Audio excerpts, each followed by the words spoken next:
Prezado amigo leitor ou prezada amiga leitora.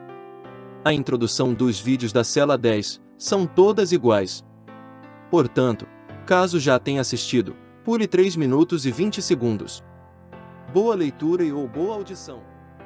Você já se imaginou preso inocentemente? Você imagina que prisões injustas só ocorrem em favelas? Não.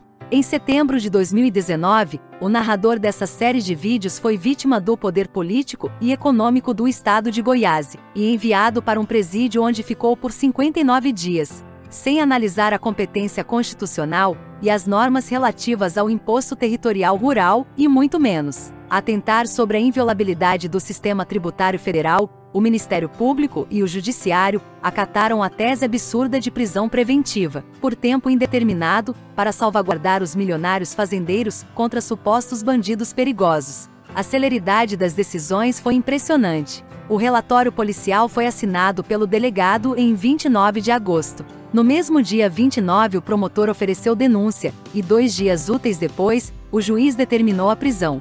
O governo estadual mobilizou mais de 20 agentes de, pelo menos 3 forças policiais, para prender 2 velhos fiscais, como se fossem hackers poderosos ou chefes de uma perigosa organização criminosa que extorquia fazendeiros e dilapidava os cofres municipais. O delegado de polícia responsável pela operação e o advogado da organização sindical que pediu a prisão deram entrevista em rádio e TV comemorando o feito como heróis. Apesar da distância de 200 quilômetros, a TV Anhanguera, afiliada da Globo, desde as 7 horas, acompanhou espetacularmente a operação. Tudo isso por causa de uma rixa política entre o governador e o prefeito. O maior objetivo político era pegar o prefeito. As pressões psicológicas nos interrogatórios, por uma delação premiada, contra o mesmo, foram cruéis. Também, devido ao poderio econômico e político dos milionários fazendeiros que se articularam para livrarem-se das altas multas aplicadas pela Receita Federal por sonegação do ITR, cuja cobrança por lei é de responsabilidade do município, e principalmente porque o acusado descobriu uma indústria de laudos técnicos vendidos aos fazendeiros desnecessariamente, e pior, muitos, falsificados. Ou seja, quem extorquia fazendeiros, com laudos falsos e desnecessários, e dilapidava o tesouro municipal sonegando imposto, conseguiu se safar, acusando, criminalmente na maior covardia, 2 inocentes pais de família. Mesmo com seus sigilos quebrados, a Polícia Civil e o Ministério Público não encontraram nenhuma prova que incriminasse os fiscais, e o inquérito foi encerrado sem processo. Os laudos falsos e desnecessários que estavam em poder dos fiscais presos foram recolhidos pela polícia. Com a prisão dos 2 fiscais, a operação fiscal foi interrompida, e o pequeno município de Nova Crixás de Goiás deixou de arrecadar mais de 7 milhões de reais que constituía na parte destinada ao município. Neste vídeo, e nos próximos, o narrador vai contar como foram seus dias na cadeia. 14 presos em uma cela construída para comportar 9. Onde cada dia que nascia iniciava-se uma nova vida, como vivem os animais pedrados da savana africana. Sexta-feira, dia de visita, era festivo. As jegas, camas, foram arrumadas, o piso da cela e do banheiro lavado com sabão, assim como o solário. Todas as roupas mal arrumadas ou estendidas nos varais foram guardadas. Algumas regras éticas são reprisadas pelos que receberão a visita. O hiperativo trocou o lençol da sua cama e instalou um cobertor lateral para reforçar a discrição ao casal. A cortina que usava cotidianamente era muito fina e leve, possibilitando visão pelas extremidades. Reposicionou seu ventilador de forma a não nos atrapalhar, mas ventilar o ambiente. O tempo entre o acordar até chegar às 10 horas, quando as visitas entrariam, demorou uma eternidade. A minha esposa foi a segunda a aparecer e a recebi como da primeira vez, abraçando, rodopiando, declarando amor e lágrimas. Depois dos cumprimentos de praxe, entramos para nossa baia e ficamos a conversar sem fechar a cortina. Trocávamos pequenos afagos e atualizávamos as notícias. Entristeci demais quando me contou como fora a ação policial na nossa casa. No mesmo dia e horário da minha prisão em Nova Crixás, uma equipe da Polícia Civil da minha cidade visitou nossa casa e vasculhou todos os armários e gavetas. Levaram o computador de mesa e o notebook que ela usava na faculdade. assim como pendrives e um HD externo contendo mais de 10.000 fotos das nossas aventuras de moto a Ushuaia e Alasca. Pegaram quase R$2.000 que tinha deixado para ela pagar umas contas e seu celular. Para piorar, desconhecia minha prisão. Ficou sabendo naquele momento pelos policiais responsáveis pela busca. Com o choque, provocado pela busca invasiva e pela notícia, se desesperou, enfrentou os policiais, e quase foi presa. Vendo-me triste, mudou de assunto e discorreu sobre a repercussão do fato na cidade e do apoio recebido, citando uma a uma as pessoas que me mandaram um abraço de solidariedade, inclusive o prefeito de Morrinhos e a prefeita de Ipameri. A relação sexual aconteceu, mas foi muito ruim para ambos. O almoço chegou, levantamos, banhamos e saímos para o pátio. O restaurante já tinha entregue a refeição que ela encomendara e continha frutas, bolo, pudim. A turma que comia apenas a xepa, marmitex, ficaram de olho na nossa comida. Como não temos geladeira, aquelas coisas que percebia que não daria conta de comer fui distribuindo para os colegas e tudo que sobrou foi dividido numa alegria geral. Depois de 1 quilo, voltamos para a baia e namoramos gostoso. Mas chegou a hora da despedida. Nesse horário o choro é inevitável. Vieram a esposa e os pais do gritador e mãe e irmã de outro. As 6 pessoas saíram chorando e os 3 que ficaram também choraram.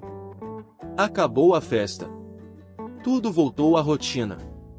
Na realidade não existe rotina na cadeia. A formatação psicológica do grupo criava um mosaico quase infinito de relacionamento. Tem dias que penso que consegui me impor e ser respeitado pela maioria, noutros já me tratam como criança. No entanto, ainda penso que meu posicionamento ostensivo me trouxe mais ganhos do que desvantagens. Constantemente recebi ameaças de castigo. Não cansavam de repetir que, se fosse em outra cela, seria severamente castigado por responder os mais velhos. Entretanto, quando percebi animosidade, me recuava por 1 ou 2 dias de qualquer discussão ou resposta. Passei sábado e domingo fazendo um pouco de ginástica, escrita e leitura. Na segunda-feira de manhã, ao despertar, fui ao banheiro e voltei sem lavar as mãos porque não tinha água na torneira e nem nos baldes. Aliás, tinha um resto de água no balde, mas fiquei com nojo de me higienizar nela. O maluco estrábico, meu principal algoz, percebeu que eu não tinha lavado as mãos. Na realidade, ele me espreitava o tempo todo. Então começou a gritar e acordar os que ainda dormiam, assustados. Como fogo em um pavio de pólvora, logo eu estava rodeado por diversos homens irados.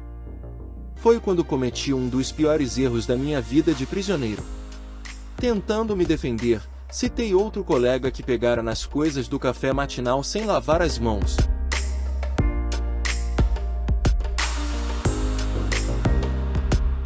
Depois da minha tentativa de defesa, me comparando a outro, os gritos aumentaram em quantidade e altura, acusando-me de alcaguete que a pena para delator era morte ou uma surra severa. O gritador, mais exaltado de todos, colocou o rosto a 20 centímetros do meu nariz e gritava repetidamente: "Cala a boca, porra! Cala a boca, desgraçado! Esse velho está muito abusado! Esse velho tem que aprender como se vive numa cadeia." Tinha a impressão que me encontrava no meio de um ritual de fanáticos religiosos ou torcedores de briga de galo. Mais uns 3 ou 4 presos repetiam, em coro, as mesmas palavras vomitadas pelo gritador. A ira daquelas pessoas era enorme. Tudo por causa de um louco que se preocupou com minhas mãos não higienizadas. Sentei no meu colchão, encostei na parede, coloquei a cabeça entre as mãos e estas sobre os joelhos e deixei que todos se manifestassem. Senti uma roda de pessoas se curvando sobre minha cabeça. Fui salvo pela chegada dos agentes.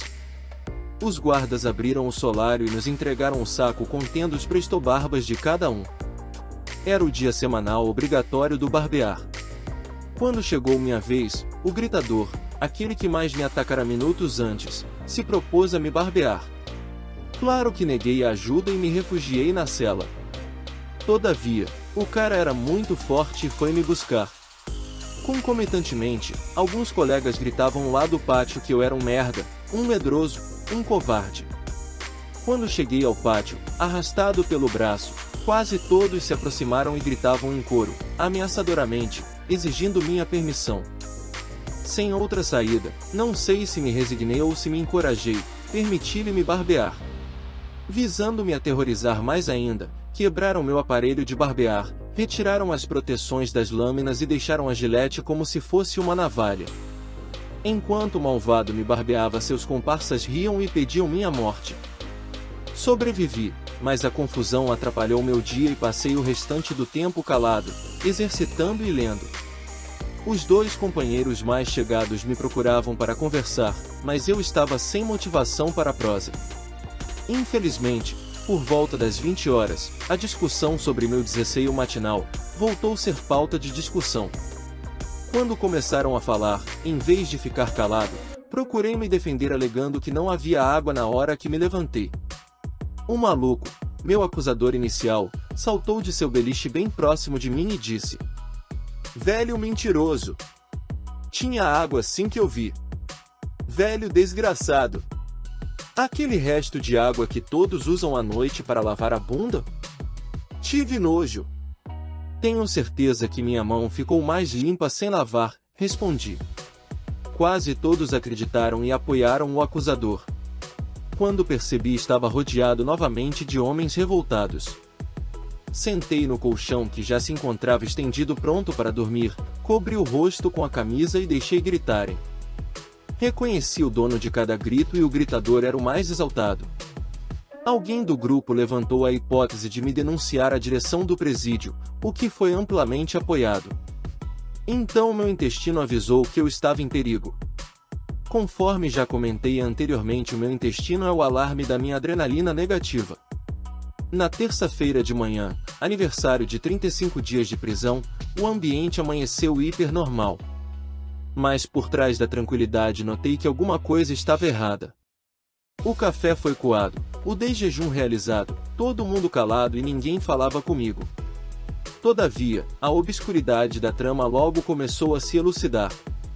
Como desconfiava, quando os 3 trabalhadores externos saíram, um dos remanescentes alertou: "Fala lá! Fala lá! Pode deixar! Vamos falar com o diretor", respondeu o gritador. Passado um pouco, meu amigo Belo me cochichou: "Estão tramando sua expulsão da cela. Pode ser que você sofra castigo, também." O gritador, o maluco e o hiperativo já combinaram as denúncias contra você. "Que tipo de castigo?" questionei. "O castigo mais comum, para indisciplina, é a solitária. Porém, você pode continuar na cela e sofrer castigo aqui mesmo. Também, caso transfira, poderá receber castigo específico onde for." Então sentei num canto do solar e fui administrar meus pensamentos. Conforme soubera pelo meu confidente, o castigo dentro da cela podia variar, como voltar a fazer faxina ou perder a jega. Esta última não poderia me ser aplicada, pois eu ainda dormia no chão. Já a mudança de cela era um castigo imposto pela direção do presídio, que podia também ser consorciado com um tempo na solitária. Um minúsculo cômodo sem cama que todos temiam. Mudança de cela implicaria, também, em nova adaptação e começar na faxina e serviços gerais. "Estou fudido", pensei.